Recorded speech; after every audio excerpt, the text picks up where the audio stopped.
তোমার কোনো সময় হয়তো কাউকে পছন্দ হয়েছে, তারপরে তার সাথে মতের মিল হয়নি, তারপরে তাকে ভালো লাগেনি, তুমি ব্রেকআপ করে দিয়েছো।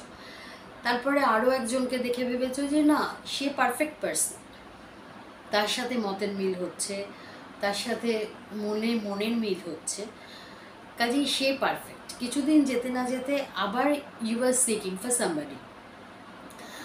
তো এরম হতে হতে এটা তো হতে পারে না, সবাই একটার পর একটা তুমি চুজ করে যাবে, সকলেই খারাপ, কেউ তো ভালো।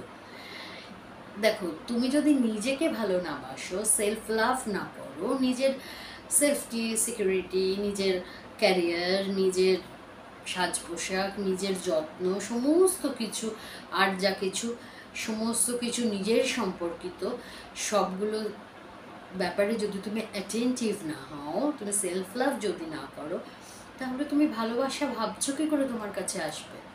তুমি নিজেকে আগে ভালোবাসো, নিজেকে ভালোবাসলে তুমি দেখবে তুমি ঠিক ঠিক পার্সনকে তুমি ভালোবাসা দেবে, সেই তোমার ভালোবাসার মানুষ হবে এবং সেই তোমার ভালোবাসায় বেঁধে দেবে।